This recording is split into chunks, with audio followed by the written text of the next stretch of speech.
Professor Yab, you may start now. Okay. Assalamu alaikum wa rahmatullahi wa barakatuh. Good evening, everyone. Hoping everyone doing good. I'm honored to represent Saudi German Gadda Hostel in this scientific night. It will be about the breast. As you know, this month is dedicated in the whole world for the breast because the importance of the breast and the management of the breast. In the beginning, I'd like to introduce the speaker and the panelist. Actually, I'm honored to be among one of these great extraordinary panelists, starting with our honorable speaker, Professor Zoe. Professor Zoe, she's a breast oncoplastic surgeon, senior breast surgeon in HS Trust, UK, with a huge extraordinary experience in oncoplastic surgery and management of the breast cancer and breast disease. She completed his fellowship in laparoscopic surgery and minimally invasive surgery in Miami, USA. She's a member of American Society of Breast Surgeons and Clinical Oncology with a huge number of the breast cancer and breast disease with a different scope of breast surgery across the world. I'm honored to be with you tonight, Professor Zoe. And our second speaker, our eminent Saudian breast consultant surgeon, Dr. Roa. Dr. Roa, one of the biggest name and the eminent breast consultant surgeon across the Gulf area, not only in Saudi Arabia. She's a consultant in breast surgery and endocrine surgery with a subspecialty in surgical oncology. She will be our next speaker, inshallah. And our honorable guest, Dr. Ihab al-Naqouri, is a professor in Cairo University, Qasr al-Aini. He's one of the most eminent medical oncology therapists across the Middle East. And last but not least, Dr. Islam is a breast and surgical oncology consultant, one of the eminent surgical oncology consultant in Egypt and Saudi Arabia as well. I'd like to welcome you all, our attendees. Hopefully, inshallah, this night will be fruitful for all of you. Now I'll give the floor for Professor Zoe to start her extraordinary presentation about breast awareness and breast screening and prevention. For the coming 20 minutes, we will all enjoy with her presentation, inshallah. Then we will welcome Dr. Arwa to the floor. Welcome to all of you, and we can start with Professor Zoe. Professor Zoe, the floor is yours. Thank you, Professor Ihab. Thank you, everyone, and good evening to everyone who listens to us. I'm delighted to be back with you, and thank you for your invitation to be a part of this meeting, which is full of distinguished colleagues as a part of the multidisciplinary breast work. This month is dedicated to breast awareness, and tonight we decided to just meet together and give that awareness a boost to our people, to our women. Just a reminder to all of the women that the danger of breast is still out there and silently can't invade. And the more care, the more aware we are, the better results we get, the more surveillance we have, and early disease we catch. So tonight I'll just make a little bit of boost on that breast awareness and make some points that just a reminder to all the women, to all people, because we have to include men as well. As men do have a danger of breast cancer, especially those who have a family history. And as part of the awareness is for everybody's interest to know their risk and their background. The family history is a major fact that everybody should know in their life where it lies. If they have breast cancer members, they should know, and they should discuss the risk with the specialists. But also there are a number of non-genetic, non-family risk factors that this is part of the women to be aware about. and be alert, proceed with the screening that is offered to them every year. Early detection, as we say, and diagnosis saves lives. And indeed, is proven since we started to give screening to the women.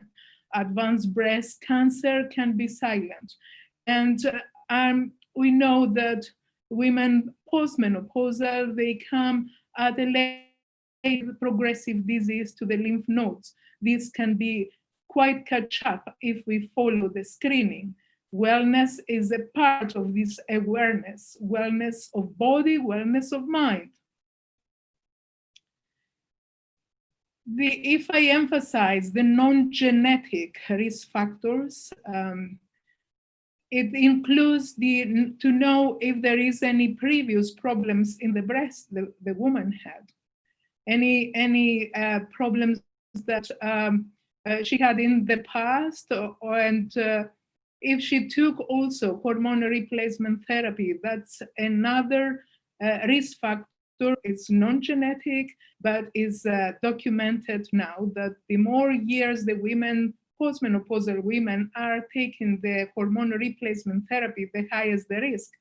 And statistically, they calculate a risk of 30% to a 15-year time of taking hormone replacement therapy. There is a lot in literature about hormone replacement therapy, but we as specialists, we can wish certainty, confirm that this is the long-term taking of hormone replacement therapy is a risk to breast cancer. High BMI, high cholesterol, high lipids, high insulin, all those are includes into the non-genetic. The lifestyle, as everybody gets to know, is it comes to be a risk in breast cancer. Alcohol consumption as well, and they calculate the risk to be 10% on 10 grams of alcohol per day, especially for women who are drinking in above the age of 50. For menopausal women, they calculated, they found that they are risk to ER, hormonal receptor positive invasive breast cancer, so up to 10%, as I said. Another non-genetic risk is the radiation. Radiation for women who've been diagnosed with Hodgkin lymphoma and they were in radiation treatment, those are included in the high risk and they should be screened as high risk patients for breast cancer. But radiation also damages not only cause damage not only for breast, but for cause other mutation for other breast cancer. And radiation is environmental as well. And we have some example of spread of radiation in different parts of the world. And we know we have proven that can cause cancer. So, sorry, you have to. Now, from the non-genetic and the lifestyle, I would like to underline this vitamin D deficiency is proven to be a risk factor. The low vitamin D is a risk factor to breast cancer. And this is the paradox that in sunny places, the women have very low vitamin D. And can be a cause and in actual fact, from my own experience, I can say that a lot of my patients that I diagnosed with breast cancer, statistically and as an observation study I did, most of them, they were with low vitamin D, they were deficiency vitamin D. So, and later on the studies and the evidence proves that. So women should be aware and supplement, it's easily supplemented with the vitamin D to the normal optimum level. Smoking, that's a risk factor for breast cancer, not only, but we're talking tonight about breast cancer. And those smokers have a high risk of 16% to breast cancer. The ex-smokers have up to 9%. And this risk, when somebody is smoking, this risk stays more than even after they quit the smoking, up to 20 years.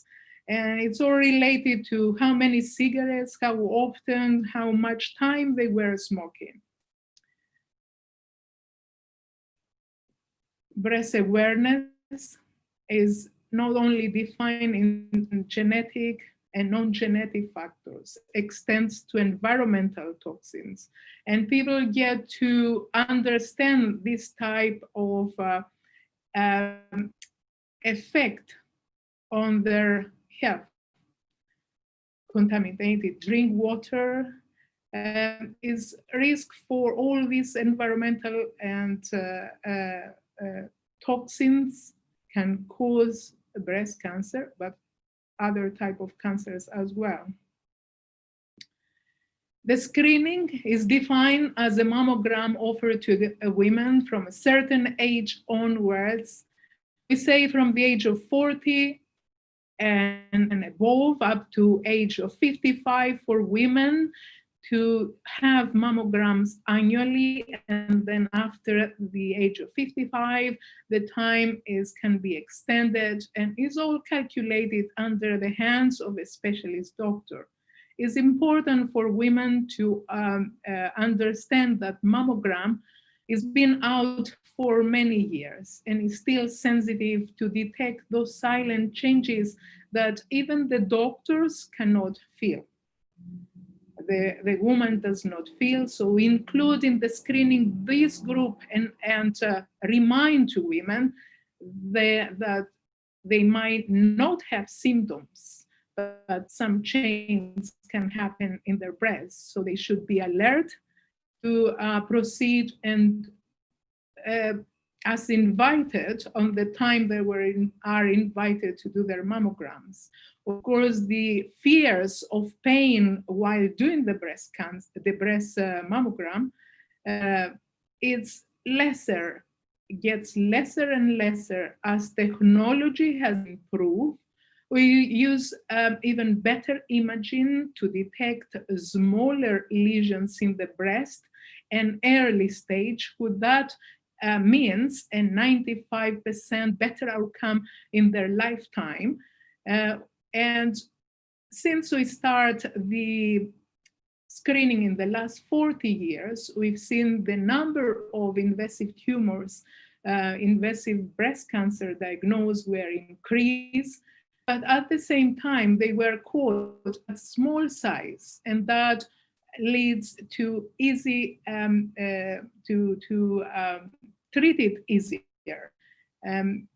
The second cause of death in women still remains breast cancer.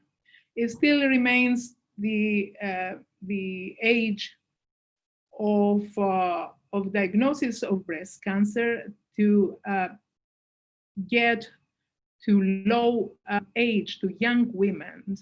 And this is actually in young women is the first cause of death, is the breast cancer.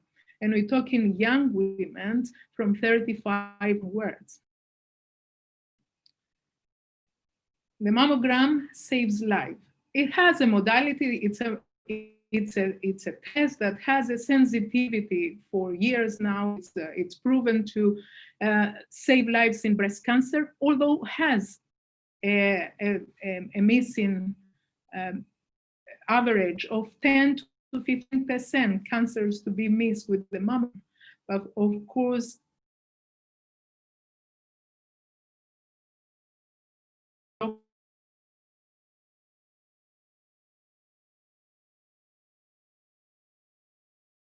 detect any early changes in the breast. The breast cancer is, and again emphasizing that, is silent. Changes happen in the breast at all times, especially women above the age of 50 and menopausal women. and they can be progressive. So by following the mammogram, just a simple test, a mammogram, can save their life.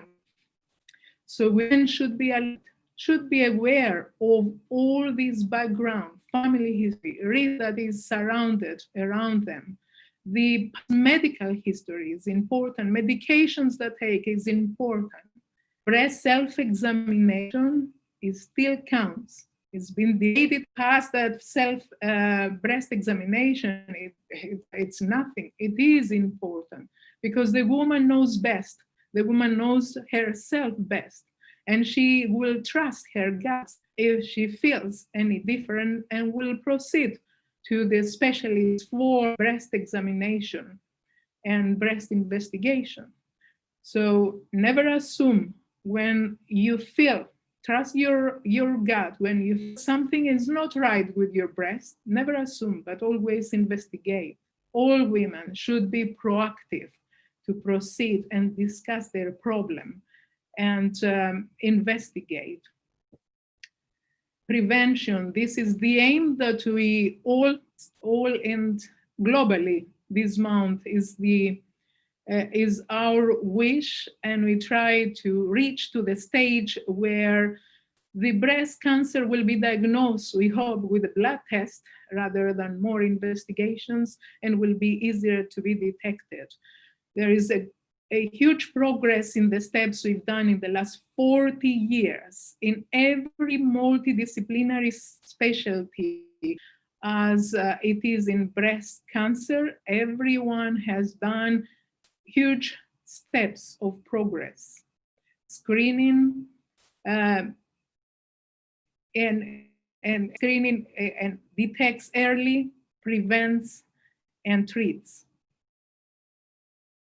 Imaging has progressed from a simple mammogram to digital mammogram to molecular mammogram to tomosynthesis to catch with small lesions in the breast as under 4 millimeters to 2 millimeters lesion, very early stage, in totally cure with a surgical excision of breast cancer.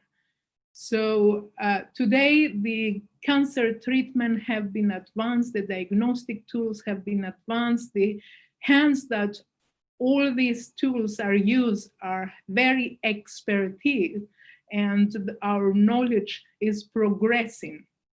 Surgical and medical oncology have done huge steps to prove and increase the number of survivors of breast cancer.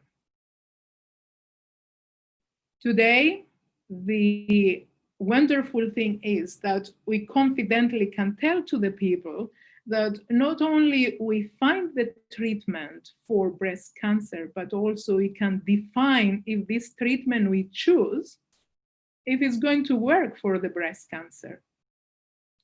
So there are huge advances, and women should not fear anymore to discuss the problem. And as in my thoughts, I see future, questioning is an imagination, actually is a real change where our own fears created a road to success. And this is what I call healthy living and prolonged living. And with that, I thank you all, and I will pass my talk. Thank you, Professor Zoe. Thank you so much for the nice, fruitful presentation. It was really good. I'm always enjoying listening to your presentation. Thank you very much. Appreciate it. Now it's time for Dr. Roa to take us in a very excellent journey about breast cancer in Saudi Arabia and in the Middle East. Dr. Roa, as I presented here in the start, she is one of the most eminent breast surgeons across the Middle East. She is specialized in surgical oncology and endocrine surgery. Dr. Roa. Thank you. Thank you very much. Yeah, I'm just trying to bring the slideshow. Yeah, okay. Thank you very much for the privilege of the virtual podium. And in fact, talking after Professor Zoe is a very, very difficult mission. Like she gave almost comprehensive approach to the breast care, especially on the awareness task force that we are carrying nowadays. I'll try from my side to just shed more light about the Middle East and Saudi Arabia. Maybe this is the area of main concern in this manner. Before I go on, I would like to declare that I have no conflict of interest, no financial support or sponsorship, and all the pictures and the videos that will be displayed in this short are appropriately consented for the patients according to the policies and procedures. What I wanted to display in the coming 15 minutes. There are a few outlines in here about fast facts on breast cancer in Saudi Arabia specifically, and enlarge into the Middle East, the patient classification, and how can we divide our patients accordingly. Draw the fine line. Can you hear me? Yes, Dr. Rawi, can Yes, you? I would love to draw a fine line and sand between the two very overlapping words of the familial and hereditary breast cancer, and finally some summaries and recommendations. Fast facts. Believe it or not, as Professor Zoe has emphasized, and I'm just kind of rehearsing what she has already implemented on. Globally, breast cancer is the most frequently diagnosed cancer, and it's the leading cause of death in women, believe it or not. Breast cancer is the leading cause of death in a very productive age group. The leading cause of death in ladies between 40s and 49. Very pessimistic, very disappointing, but it's a fact and we need to handle it over. If I would like to put it in a less formal sentence for all of our participants from all different backgrounds. If a girl born today, this girl born today entertaining a risk of about 1 in 8 in her lifetime course, that means in the coming 70 years, she has a chance of 1 in 8 to develop breast cancer. The annual deaths of breast cancer raising more than 500,000 per annum. Very massive loss. The worst to come. The worst to come in a form that they're saying, according to the latest news, that the number of the new cases expected to be diagnosed over the coming 2 decades will be 70% more than the numbers that we're sharing today. All the numbers that we're sharing today, the incidence will be not only doubled, maybe 3/4 of what we're having today. So it's a battle, and the war has been declared. The war has to be declared, and unfortunately, we don't have much of options to decline. We have to fight back what we are in the middle of. That brings me into the core of what I wanted to bring to your attention in here. It's called Al-Majlis Al-Sihhi Al-Saudi, or Saudi Health Council. For those who are not practicing in Saudi Arabia, this is the main organizing committee of the health sector in Saudi Arabia. It's a huge body. If we want to put it like a policy maker and end user, then these are the people who are policy makers, and we as the healthcare workers, and then reflecting on the patients, are the end users. Majlis Sihhi Saudi, or Saudi Health Council, has many branching bodies. The main of them of the concern is the Saudi Cancer Registry. Saudi Cancer Registry usually brings an annual report. Now, because of the tightness of Corona and all the chaos that happened around the last 8 months, the latest coming out is the 2019 statistics. And in fact, these statistics are really reflective of what we are practicing nowadays. Let me take you quickly through some of the numbers, because maybe sometimes the solid numbers give you a closer view on the reality. As we all expect, and it's a global statistical evidence that been consolidated in the country as part of the globe, that the most common diagnosed cancer in the Saudi nation in 2019 was breast, regardless the gender, regardless the age. Of 2,282 women, in fact, like patients, either male or female, and that makes up to about 1/5 of all the 1/5 of all the cancer cases that have been diagnosed. Ranking second is the colorectal cancer, making about 12%, and ranking third is the thyroid cancer. If we go into the subset analysis, we find that the devastating answers, that about 30% of the cancers happened among women in Saudi Arabia during that period of time, which is just about 8 months ago, was of a breast cancer, 30%. Furthermore, if we put it in a bar chart form, we can appreciate the volume and the magnitude of the problem that we are handling over here. So there are undisputed facts. We know that it's a problem. We know that it's a very massive, it's a declared war, but we have to fight back. There's no way to surrender. But in order to balance the seesaw, it's a kind of a seesaw. The seesaw saying that the risk of the breast cancer is increasing with advancement of age. That's a fact. We know that the older we get, the more likely that we develop cancer for various reasons beyond the scope of discussion in here.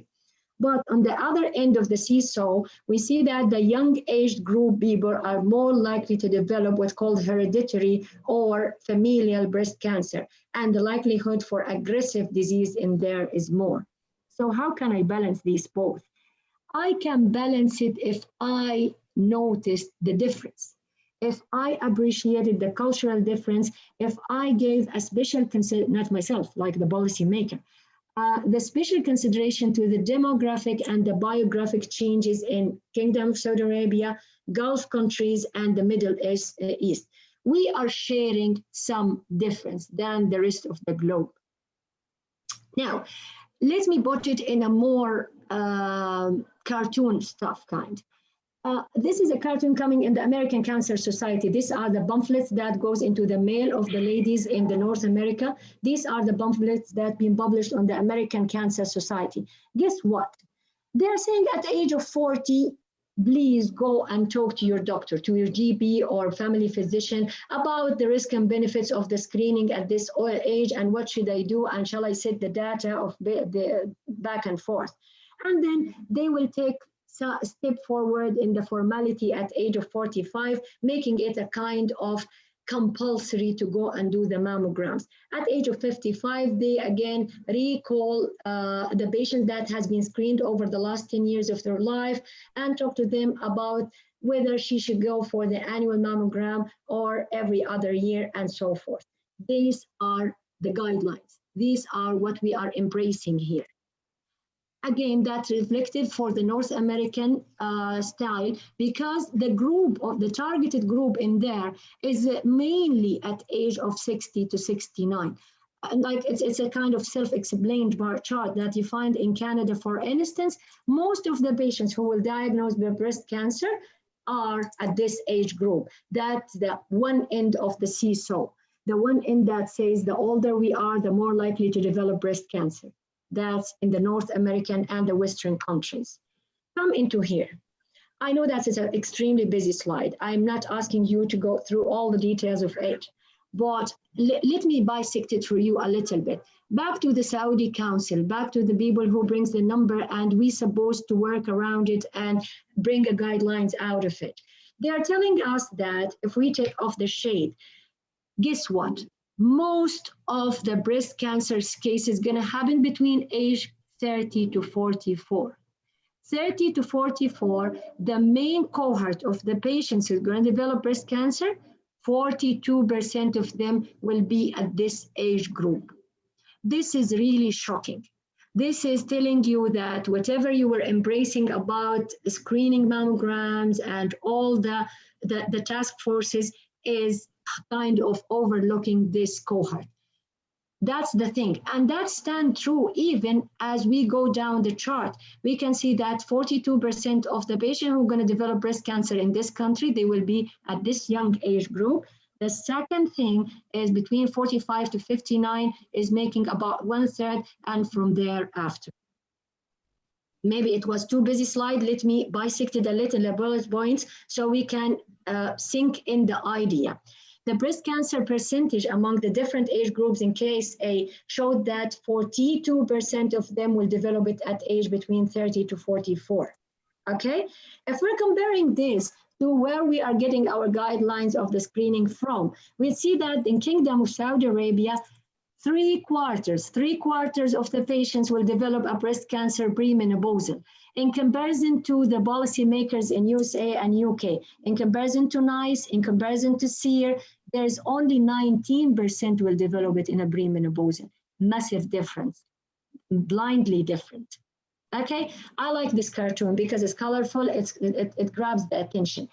Now, when you go up into Ireland, UK, Canada, and Western Australia, basically the Western world, you find that the age standardization saying that most of the cohort will develop breast cancer above age of 50, stretchably at age of 60. So I will pay my effort to screen this cohort of patients to make a preventive measures and early detection.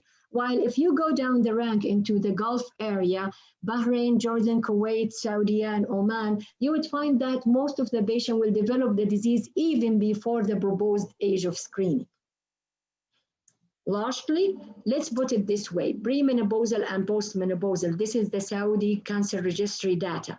They are telling you that 3/4 of your patients who are going to go down the corridor coming and ask for help into you and your colleagues who work in a breast cancer institutes, 74%, 75% actually of them will have the disease before age of 50. And on subset analysis, 1/3 of them will be even below age of 40 in comparison to 19% in USA.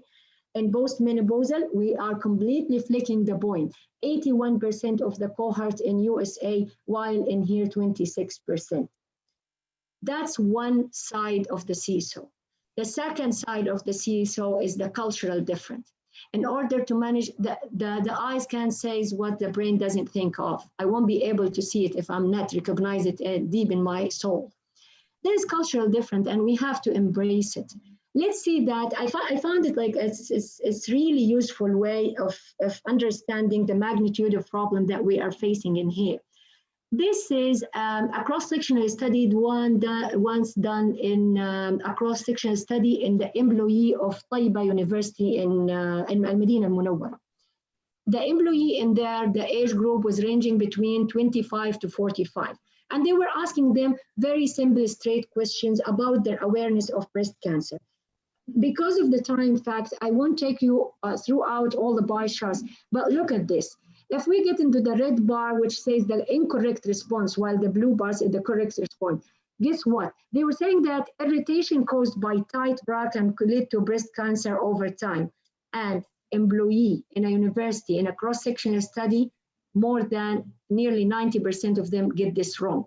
So that would give you a magnitude about the awareness of the disease in here. Furthermore, between 25 to 45-year-old of fine class people in the society who are working in a uni in Taiba, in the middle of like a modern area, none of them had a mammogram, none, 0 mammograms.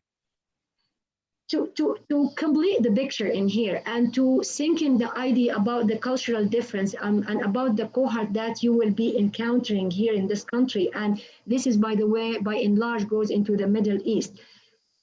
69, nearly 70% of the Saudi women don't undergo breast cancer screening.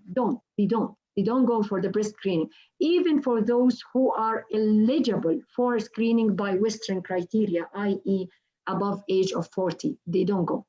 And only 10% or 10.6 who are going undergo mammographic testing. So what we conclude out of this? What I wanted to say that embracing the American standards, the SEER and the NICE guidelines, they are marvelous, they're fantastic, but it doesn't work for me. I have to tailor it on my own. Embracing the American breast cancer screening guidelines seems to be overlooking a large vulnerable group of breast cancer. So what shall we do? We brought this over to the policymaker, and actually what I'm talking about today is a kind of shared thought among all the Breast Cancer Society meetings that we were sharing over the last couple of weeks. Do we need to start screening on an earlier age? Obviously and clearly, yes, please do, because you are missing half of the patients in there. So if I'm going to start it earlier, what shall I do? Shall I go for an ultrasound with all the limitations that we have with the ultrasound? It's an operator dependence, a lot of false positivities and so forth. Then we stuck into the mammogram, and Professor Zoui, she delineated fantastically about the sustainable course of the mammogram. But again, it's a very dense breast in a less than a 30-year-old lady. How is going to pick up the problem? Or shall we go into an MRI? This option, I'm afraid that it's very costly and of limited availability. Excuse me. So we're just here kind of brainstorming and trying to get back into the main course. We are in the middle of the battle, and if you don't recognize your areas of strength and your areas of weakness, you will lose. What shall we do? Believe it or not, 42% of the patients that are going to walk down your corridor in Saudi Arabia or in Egypt or any point in the Middle East, they are of likelihood of having a hereditary breast cancer. For sake of patient stratification, to make the things in ease, so we can all speak the same language, whether we are a general practitioner or histopathologist or radiologist, there is a broad stratification of the patients into either early stage breast cancer, locally advanced breast cancer. And again, it's not the scope in here, but just to tell us that again, whether she's a hereditary breast cancer, whether she's locally advanced or an early breast cancer, there is a role of genetic analysis on those people. We know that sporadic diseases are more common, but still, if I have quarter or more than quarter, 1/3 of my patients are of younger age group, then they are more likely to develop a sort of hereditary breast cancer. There is a kind of an overlapping between the two words of the familial and hereditary. And I found it is quite helpful to delineate the difference between them, because it will lead to further investigation and more finer, detailed management of the patient. Familial, when there is no known genetic defect, when there is a possibility that there is a kind of run-in family disease, but when you are doing the standardized genetic testing on those patients, you won't find what you will call it a linked genetic defect that embark on a hereditary management of those patients. While when it comes to hereditary breast cancer, always the thing saying that it's 10 to 15%. 10, 15%, this is a universal quoted percentage that might not stand true in the Middle East. Why do we talk in this? Because that would give us a clue about those younger cohort who presented into your clinic for either a symptomatic disease or an early detection for a reason or another, and whom you're gonna offer them a genetic analysis. On a quick review, those who has cancer diagnosis in an unusual age group, in an extremely young age group, those who develop several types of breast cancer, several types of cancer at the same time, those has several close relatives of a first and second degree, namely of the same side of the family, male breast cancer, those who has certain types of molecular subtypes, namely the triple negative, the serous ovarian carcinoma, and tubular carcinoma. So what's next?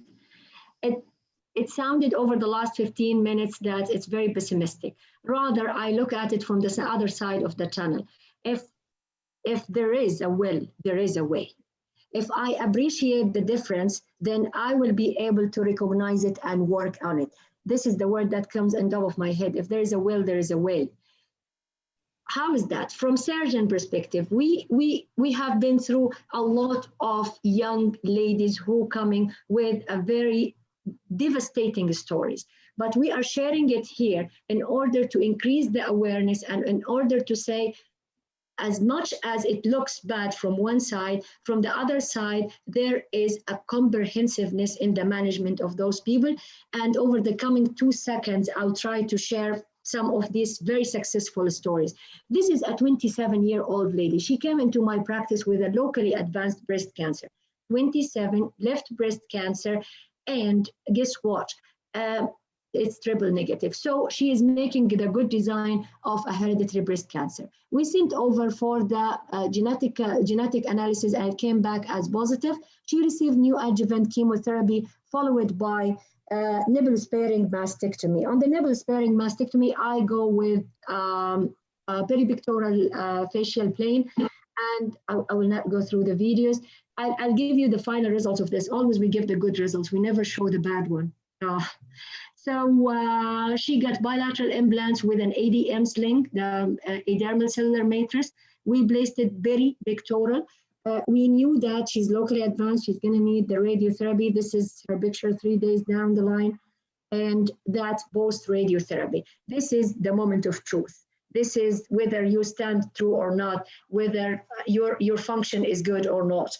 She had her radiotherapy. You can see that some hyperpigmentation in there, but the reconstruction sounded effective. Hypopigmentation, some dry desquamation in the area, but the results down the line was quite satisfactory in a 27-year-old single lady. That's the second case. This is again 31-year-old lady.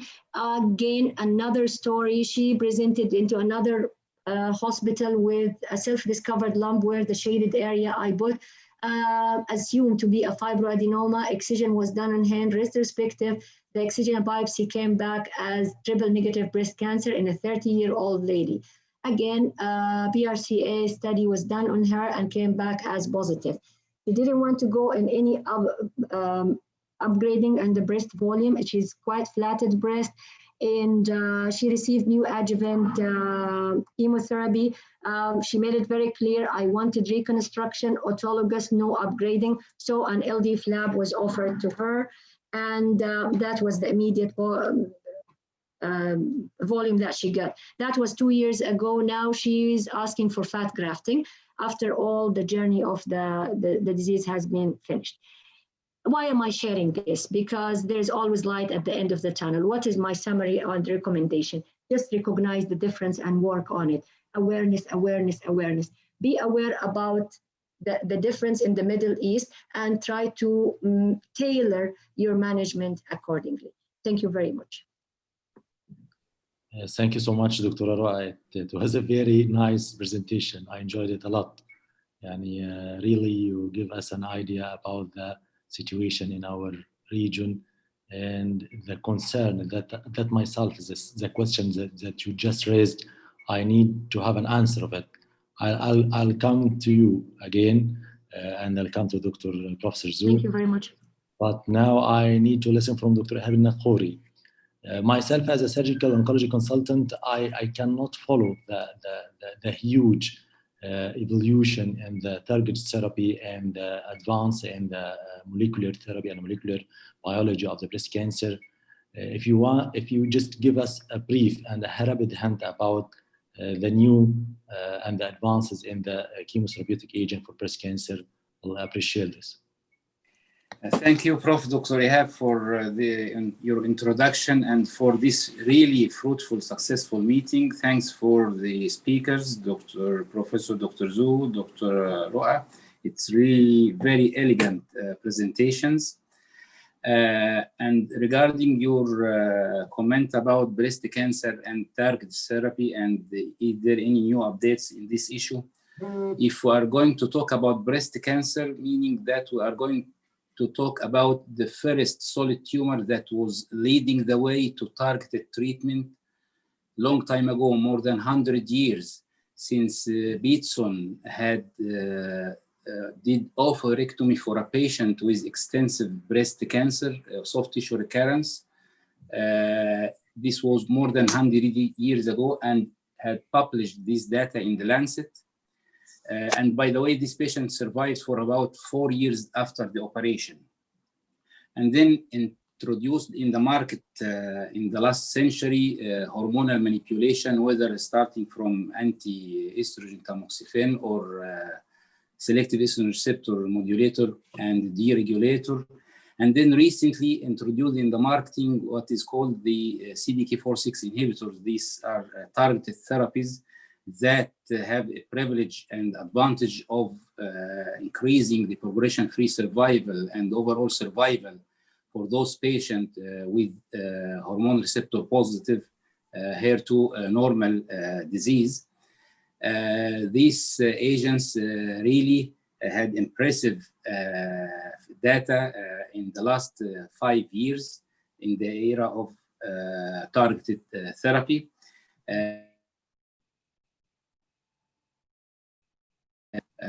We have other rationale for targeted therapy in breast cancer, like mTOR inhibitor, like PI3K kinase inhibitors.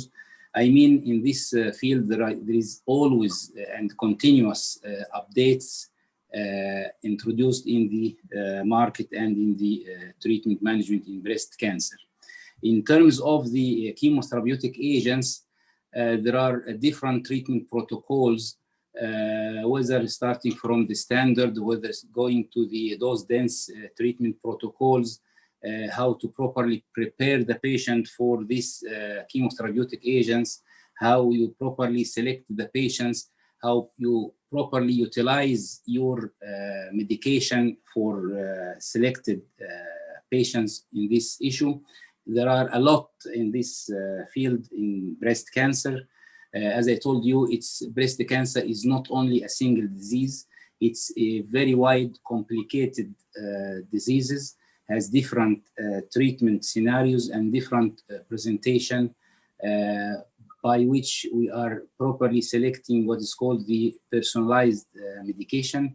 And all the way in this breast cancer management, you are keeping in mind the risk-benefit ratio as well as the cost-benefit ratio, and that coming in the medical oncology field is that called the financial toxicity. All we are keeping in mind all these issues during managing any case for breast cancer.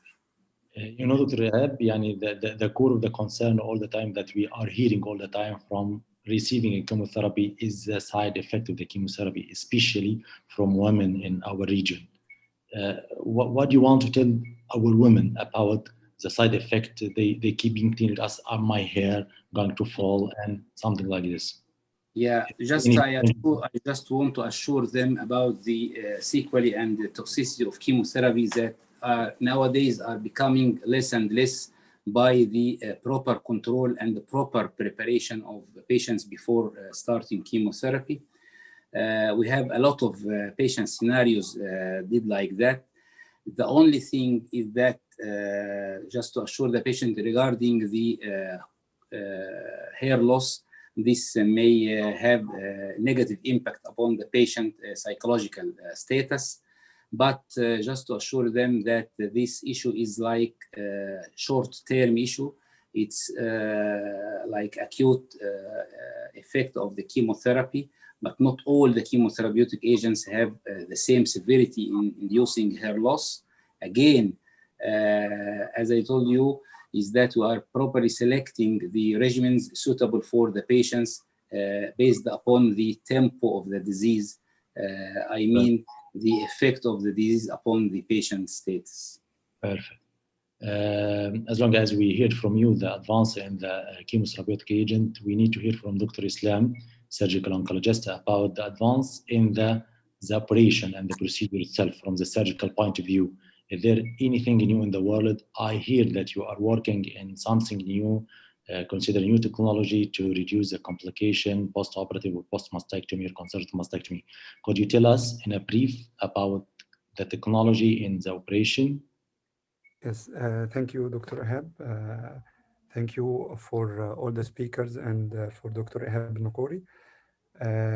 Actually, regarding the new technologies in breast cancer, we have many different technologies, but we are going to focus on a single subject for this topic. We have been talking about sentinel lymph node biopsy before, and we orient about CLIPS application in the era of neoadjuvant chemotherapy and the surgical localization later on, in addition to the different techniques in reconstruction that have been mentioned by Dr. Roa in her nice presentation. I will focus on the use of the technologies regarding the new shears in the ultrasonic shears and the advanced bipolar shears, which we mean that harmonic and ligashore application. We have published a paper regarding application of harmonic in mastectomy and its sequelae regarding the complication and seroma. And now we are working in Saudi German hospital and in our hospitals in Egypt before in National Cancer Institute and in my university, looking for using the new technologies as the harmonic, following the patients who are submitted to neoadjuvant chemotherapy and then processing for surgery. So we did the surgery with using the harmonic, the wide local excision or the breast conservative surgery, in addition to the axillary clearance. And we included about 90 patients, and our result that is on the way of publishing. I hope this month. We find that the harmonic application in breast conservative surgery and axillary clearance post neoadjuvant chemotherapy is a safe and feasible option as long it affects the seroma post-operative. In addition to the overall complication, the blood loss was much lower in the harmonic arm of our study, and the post-operative vein, the post-operative seroma, the drains, we removed it earlier in our included participant in the harmonic arm. So it's a very safe and very useful to use these techniques in the conservative breast surgery following neoadjuvant chemotherapy. It looks wonderful. Yani, I'm looking forward to read this paper, inshallah, once published. Returning back to Professor Zo, actually, I have a question from one of our audience. I believe she talks about, not about region, because I believe it's one of the issue that insurance company caused in West region in Europe and America.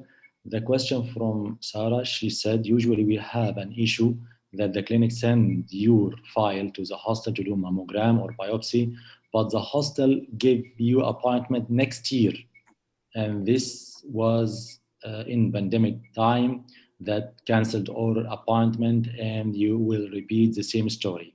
I believe this is more or less concerning to the West region. I'm right? Or the insurance? That's right. Yes, we had some after when we had the first wave of pandemic. Well, we had stopped all the clinics, and we stopped the screening as well. It was a sad situation because, of course, it caused so much scare and panic to the patients. It was something that we all were concerned about it, and we were trying to see how we can restore the normality. It was a hard 3 months time that we faced until we start slowly to bring some normality. But also we had the dysfunction clinics, but also we had the scare of the people who didn't want to come along. So even if they were encouraged to proceed, because communication via the line and online communication and everything, they didn't want to come. So it was a very, very difficult time, such an experience. I mean, for my life, it will be the first experience that of a panic that happened globally. It's a situation that we will not forget. And you see, even a number of advanced cases happen in this time. And I'm sure they're still happening. But of course, now we try to bring them. We are more familiar with what we need to do with COVID, separate COVID patients, and we completely make functional the clinics and the routine operations. So I will try to bring the normality of post-COVID back so people can get the courage to come back, and also us to do our work for them. Another concern from just came to my portal now. She had a breast cancer and she doesn't want to do an operation because she had this fear of disfigurement. She's young. As long as you are one of the worldwide recognized oncoplastic surgeon, what do you want to tell this lady? I will tell her, first of all, not to fear and proceed with the specialist. She decided to go ahead and discuss her options and proceed with the operation to clear her cancer. That's most important, and take step by step. Breast cancer is a panic, still a panic to women, especially for young women. And hard for us when we come across to young women. I will never forget the experience of a 25-year-old. What can you tell to a 25-year-old young woman? It's hard, but it's still happening. And I'm glad that Professor Roa brought her presentation to such extent to present the problem in your country. I'm shocked to see that 90% of women don't have mammogram. It's a work that we have really to raise the awareness. Awareness, as Dr. Roa said, awareness for people to proceed.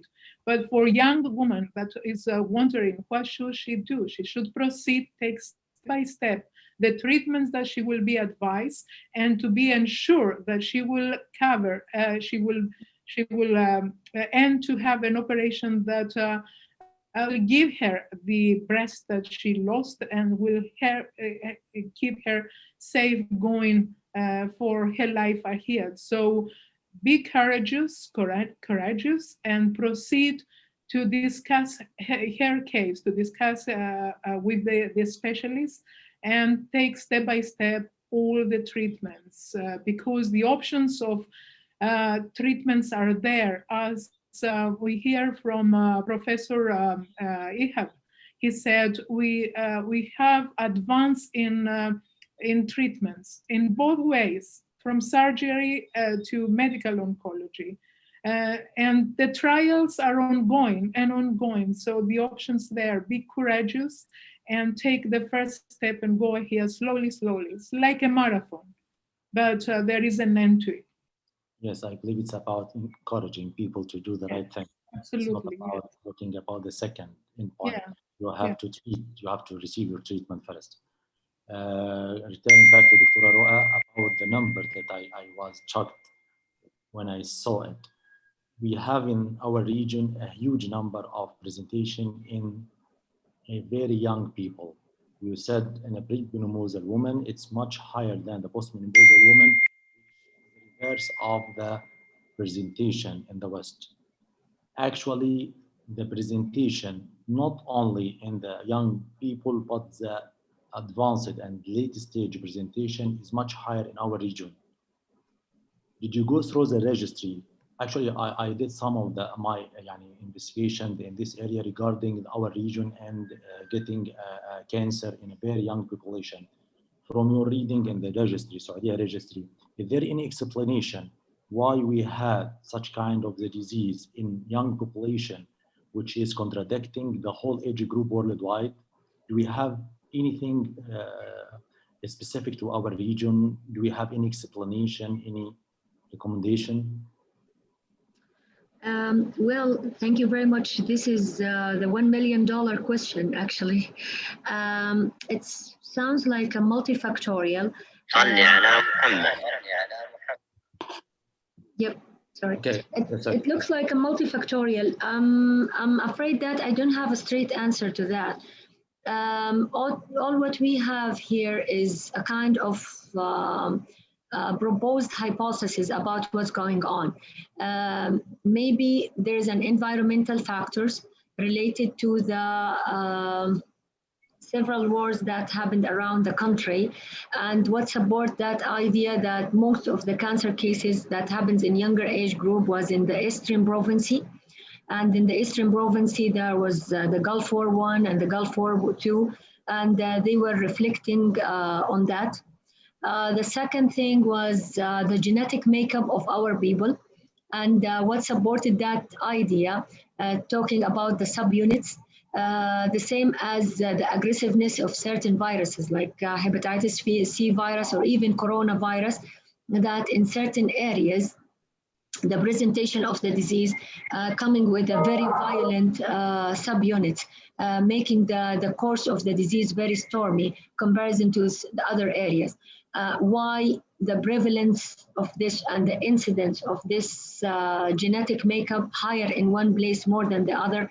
I'm afraid that I don't have a straight answer to it. Okay, so we are in a dilemma, and we will stay in the dilemma until we found our answer. But Yep. it's a fact. It's a fact. We have a young people infected with this disease. They are a very huge percentage, and they are presented in a very late stage. Actually, what I read about the presentation in breast cancer in Saudi Arabia in a late advanced stage, 70%. comparing to 30% for Europe and America. I want to ask you something about something else, which is alternative treatment and non-medical treatment. Our people in our region usually preferentially go to alternative treatment and they adopt the scientific, medical, and surgical treatment. Yeah. Could you tell us about this and your experience in managing such kind of example when you face it? Yes, you're right. You're absolutely right. That's why, like, the two sides of the seesaw is, number one, that the screening program kind of overlooked the large cohort of the 40% between 30s and 40s. And number two, the cultural difference. The cultural difference, as you mentioned correctly, most of our people kind of develop a veil of ignorance. I call it the veil of ignorance. It's global, it's everywhere, that most of the patients who are diagnosed with cancer in general, they go in what's called denial phase. But how long does the denial phase stay, and how long is the supportive group around them push them back to the right track? That varies from one culture to another. In our culture, the denial phase takes different theories. One of it is like the herbal medicine, the non-traditional medicine, the imitation medicine, and all of this. Yes, we have a very, very unfortunate stories around this. As I said at the end of the presentation, me and you and Professor Zoe and the rest of the respectful panelists talk among each other. And this is the time that we disseminate these talks into the rest of the rest of the population. Like, we are here to help you. We are not your enemy. We're not inferior to the people who are giving you the herbal medicine, or the people that are trying to pursue you away from the fact that it's a cancer and needs to be treated. Okay. I believe we agreed on this. All of us agreed on this. We have to spread our knowledge to the whole world. That's why we, Saudi German Hostel, in collaboration with you and Professor Zoe and the other panelists, doing that webinar that include our attendees from a medical and non-medical background. We are trying to do our job. Hopefully, inshallah, we could change this percentage in our countries, in our region. I have another question from one of our attendees, G. Aquino. She's asking about fibroadenoma. I believe Dr. Islam could help us with this. She said that she had her sister had a fibroadenoma. Is there any possibility that she will develop a cancer?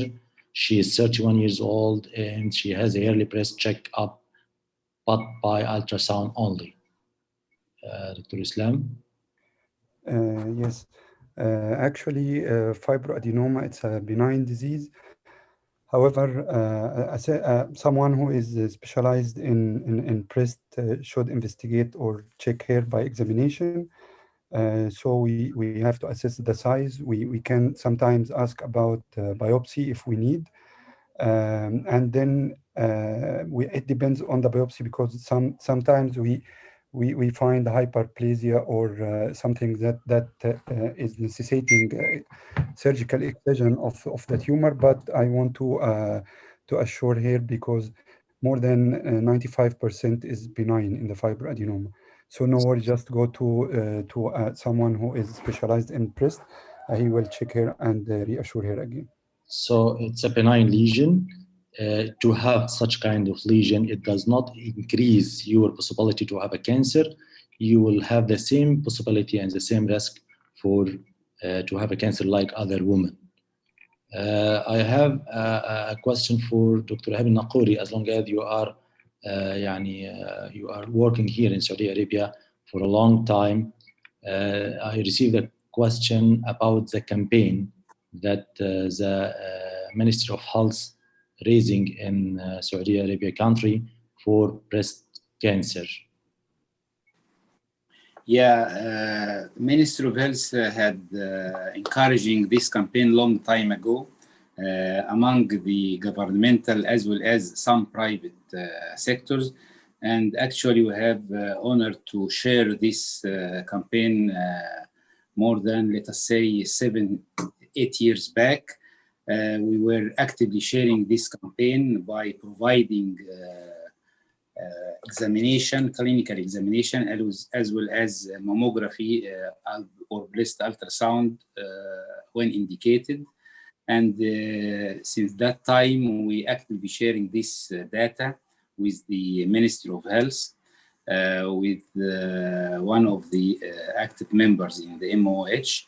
We are producing this data on regular basis, and nowadays we are sending our data on monthly basis for this issue.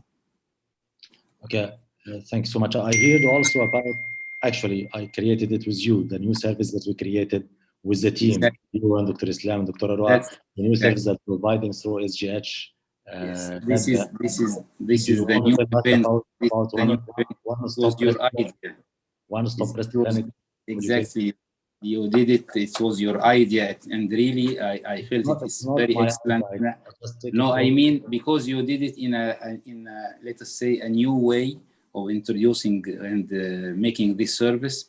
And this year, I felt that in this month, I had examined a lot of cases, and really we found, I was talking with this issue with our pathologist, Dr. Amal, this morning, and she told me it's really successful because we were able to trace one or two cases among these cases that showed positivity for cancer, which is very, very successful. Could you tell us more? Could you tell the participant and the audience more about this new service that you adopted in SGH Jeddah? Yeah, this new service depends mainly upon a quick, assured and accurate service to either exclude or to confirm the presence of cancer in a very early stage. We are making a screening for those females, especially with high risk or strong positive family history. And we were able to trace some of them that harbor some suspicious breast masses. And it was like countable cases that proved to be positive, which is I consider it's very successful. The idea is that you are offering this service on the clinical oncology level, on the surgical oncology level, and specialized radio oncology doctor, as well as intervention radiologists that can do the job for making the biopsy to exclude or to confirm this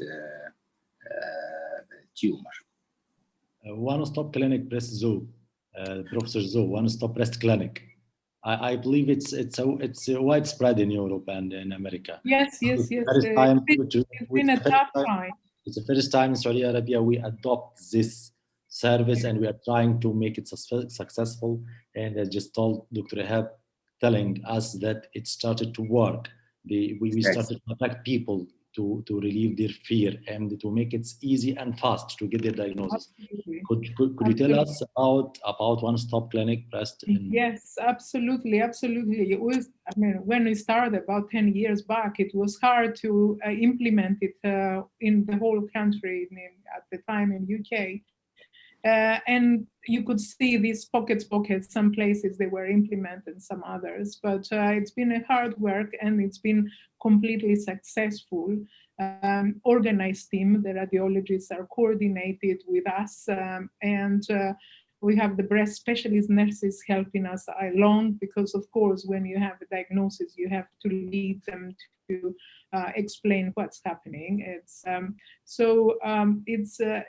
been really very good, very successful, and this is what in all my clinics, this is what I try to achieve.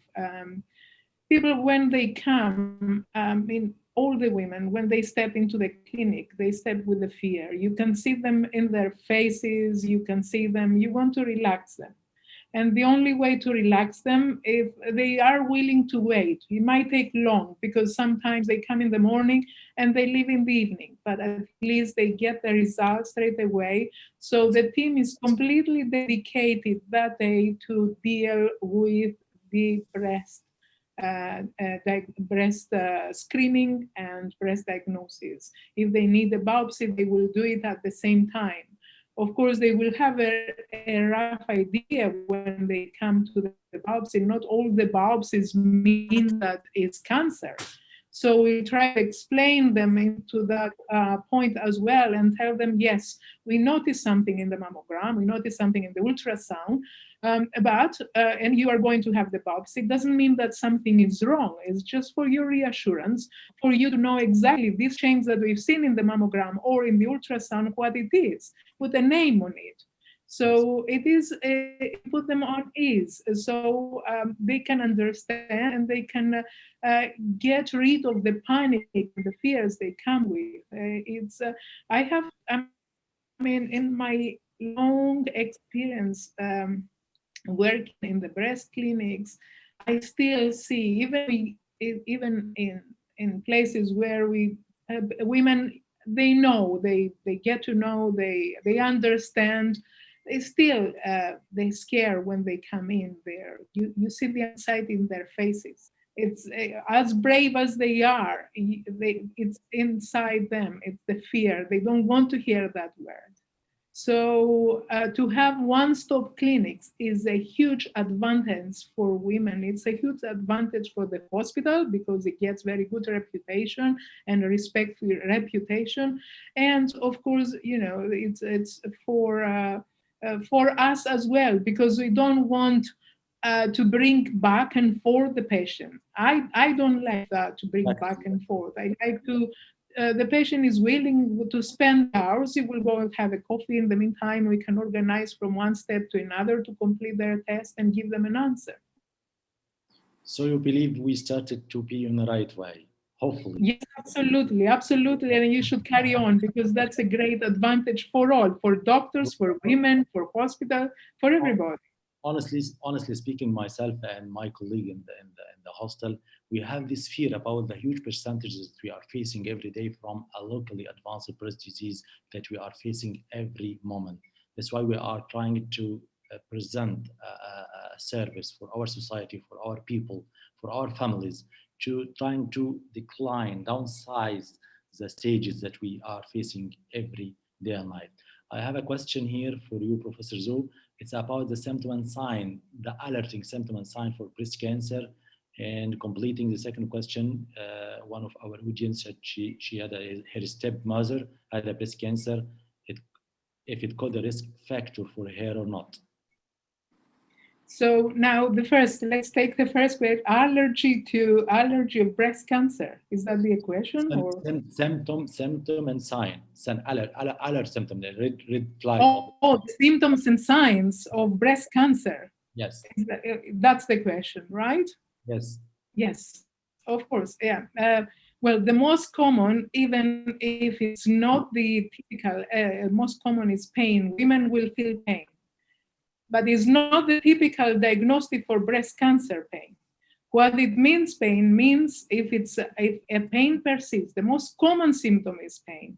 But if pain comes and goes and it's all related to hormonal changes, if the pain persists, then is a ringing point, go and have your investigations.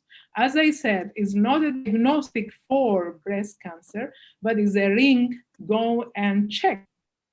Especially when it's persisting, localized in one area of the breast. If it's in both breasts, symmetric, we take it easy, it's hormonal related, it's nothing serious. But if it's a pain that she didn't have before and persists in one breast, one place of the breast, it's very important to go and have the test, to go and have a clinical examination under the specialist and proceed with the mammogram or ultrasound appropriately. The other most common is the lumps in the breast, the lumps under the armpits, around the breast is very important. Those needs go and have the test. A lot of women with the lumps, they've been told that they have cysts, and cysts are harmless. They don't have any risk for breast cancer. Of course, when they've been told another lump, they assume that it might be another cyst. That's not correct. Even this, they've been told they have cyst very short on investigations. They should again go back to the specialist, say to them, this is a new lump I felt, or this lump that you examine, it got bigger. It's important to go and have investigations. Changes in the shape of the breast. If they feel the breast, the woman knows how the breast looks like. If it lags in the shape and in the size, if it feels heavy, skin changes that they are not there, color of the skin change and color around the nipple areola, and itchiness or unusual color change in the nipple areola, as well as the nipple discharge, which different than milky. If it's a milky discharge, we know is hormonal related, it's not a danger. All other should indicate go and do your investigations. The specialist doctor will do the clinical examination, and of course, they organize the appropriate investigations. If it's under 35, it will be an ultrasound. Now, the women, the mammogram at the early age is debated upon the symptoms. If a woman, even at 35, which is not in the screening of a mammogram, as we try to define the age of approach mammogram, if a woman is 35 and has symptoms, the doctor will judge her problems, and at the same time, with the ultrasound, she may have a mammogram if needs to.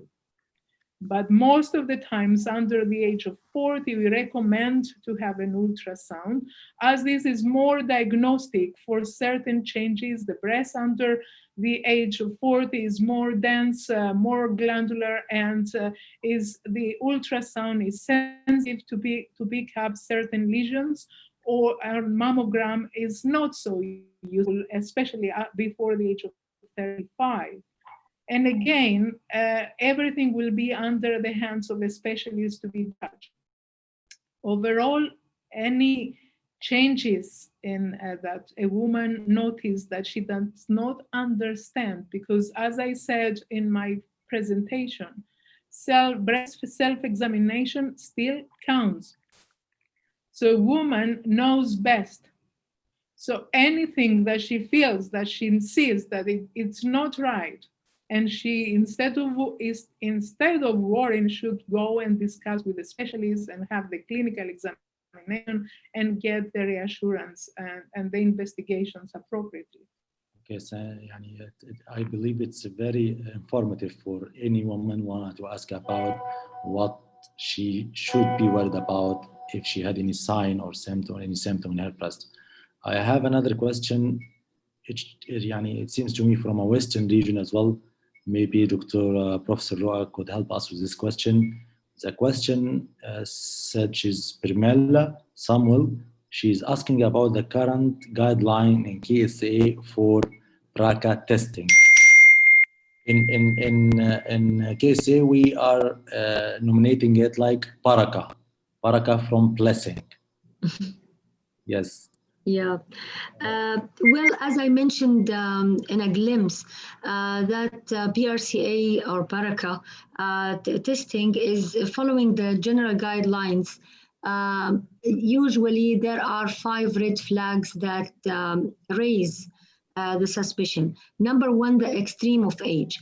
And as we mentioned that, like if we get a patient, as the scenarios that I provided, in their late 20s, early 30s, and they are presented with malignancies, or they are presented to their general practitioners or even their dentist, but they mentioned that there are multiple family members of first degree and second degree that they developed different types of cancers at early ages. Number 3, if the patients develop certain subunits or molecular types of cancers like tubular carcinomas, serous type of ovarian carcinomas, triple negativities, that raises the suspicion. Now here in Kingdom of Saudi Arabia, there is a well-established genetic testing center in King Abdulaziz University Hospital, and that's as far as I am aware. In Saudi Germany hospital, I had the chance to know that with Dr. Naqouri, that genetic testing is available, readily available, and such patients are eligible to send over for genetic testing. There are multiple commercially available centers all across the countries, and now of, I would say that reasonable pricing. So yes, these are the main criteria to send the patient off for genetic testing. I'm a little bit curious about if you could answer this question or not. I don't know, but I asked about it several times. Do you have the name that whoever the first nominate Baraka in Saudi Arabia as Baraka, as blessing? Is it under a person, a doctor who think about it to be like a Baraka? It helped me a lot when I'm discussing this genetic issue with any one of our women here. I told it it's a Baraka, it's a blessing from Allah. So we have to search for it. Do we have in your history, in your university history, someone under his name, this invention? It's to me like an invention, yeah. Oh, I'm afraid I'm not. Wallahi, the very first time for me to hear is from your side. Yeah, wallah, I'm not like. No. It's very popular here among the doctor. Maybe I'm here before you be here, yeah. Maybe, but yeah, we either call it BRCA or BRCA. Yeah. I like someone in Mecca, sure. I like Baraka. Okay, I'm keep receiving a lot of questions. I don't want to leave this wonderful scientific event and scientific meeting with all of you. Myself, I enjoyed it a lot. I enjoyed every word coming from every one of you very much. But we have to end it for the time being. Inshallah, we will meet again. But before we leave, I have to excuse for our attendees that I couldn't represent their question because of the sake of time. And finally, I want to hear a message from every one of you, just a clear message to our women in our region, our family, our mother and our sister. What do you want to tell them about breast cancer and about their health? I'll start with Professor Zhu. Yes, awareness. Every year, it's a reminder to them. It's not for just for a month to be there. It's just to remind them the breast cancer is something they need to be aware, and they need to not to fear anymore. We are here. We organize all the clinics, all the equipments in advance, that the technology has been advanced. There is no fear to have pain in the mammograms anymore. There is no fear to hear that word, because we can treat, we can eradicate, we can give a surveillance of 95 to 195%. So operations clear the cancer, medical oncology clears the cancer, radiology finds them quickly. That's quick diagnosis in a small size, which means treatable. So women should not fear anymore and should be brave to go ahead, check the breasts regularly, because self-examination still counts. And when they worry, to trust their guts and go and discuss the problem. We are there for them, to care for them. Thank you so much, Professor Zhu. It was an honor and a pleasure to be with you again. And hopefully Thank you very much for your invitation. In the near future, I enjoyed it to be with all of you. Thank you all. Thank you. Inshallah, in the very near future, we will welcome you in our hostel to benefit from your great experience managing breast cancer. Thank you very much. Thank you. Fantastic experience. Inshallah, it will be arranged very soon, and it will be an added advantage and extremely added point for our hostel to have you in the next visit, inshallah. Dr. Ihab Naqouri. Yeah, my message I just want to convey to the women, I just want to assure all women that they should be familiar with the known benefits, limitations, and any potential harms of or potential harms linked to breast cancer screening. And let us say by knowledge, by awareness, we can give families, we can give our friends, we can give the loved ones the power that by which we can overcome the risk of breast cancer. Thank you so much, Dr. Ihab. It was a pleasure to see you. I'm with you all the time. I'm never fed up with you. I'm enjoying being with you even 24 hours per day. Thank you so much for your precious time. My respect, Doctor, my respect. Thank you a lot. Now we need to listen from Dr. Islam, what you want to address for our people. Yes, regarding the breast cancer awareness, dedicated to all who have lost the fight and to those who will not quit the fight. Hope, faith, love, courage, and the strength are your weapons to attack and to fight against breast cancer. Perfect. Thank you, Dr. Islam. Thank you for your precious time. Thank you for being with us for this long 1.5 hours. I believe it was 1.5 hours. I'm sorry, I know that I interrupt your work and your night, but it was a pleasure, and for sure a lot of people benefit from this nice talk.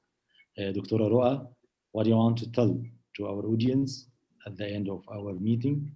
أول حاجة I would say it in Arabic جزاكم الله كل خير because we won't be able to get into such a magnificent participants, more than 135. Again, like we need to appreciate the difference so we can work on it, and the eyes won't see what the brain doesn't think of. Just emphasizing on all the fantastic words of all my colleagues. We are in a battle and we shouldn't surrender. We want to render breast cancer into a chronic disease. It's there. We are aware about it. Inshallah, we will be able to manage it, and it will be a story to tell. That's the thing. Thank you very much. Thank you so much. Thank you for all of you. Thank you, Professor Zul, Dr. Ihab al-Nakouri, Professor Islam, Professor Roa. It was a pleasure and honor to be with you. Hopefully, we could add something for our audience. Hopefully, we could change the terrified percentage that we are facing every day. Thank you so much. Thank you for your precious time. Hopefully, I can meet all of you again very soon, inshallah. Likewise, and congratulations. Congratulations on your wonderful meeting. Thank you. Thank you. Have a nice Bye-bye. Have a nice evening. Thank you for all our audience. It was a pleasure to be with you. It was an honor to be with you. For all our audience, our participants. Hopefully, we could add any informative and any right, correcting any non-right information, giving you a right information of breast cancer. Please take care of yourself. Be aware of your health. Don't take it lightly. It's very easy to be treated, and it's nothing goes without a little effort in the journey. We have to go through the journey, all of us, to change our fact, our terrible and terrifying figures. We can do it. Thanks for all of you for being with us today. Hopefully we were a light on all of you. Thank you. Thank you. Thank you. Thank you. Thank you. Have a nice time.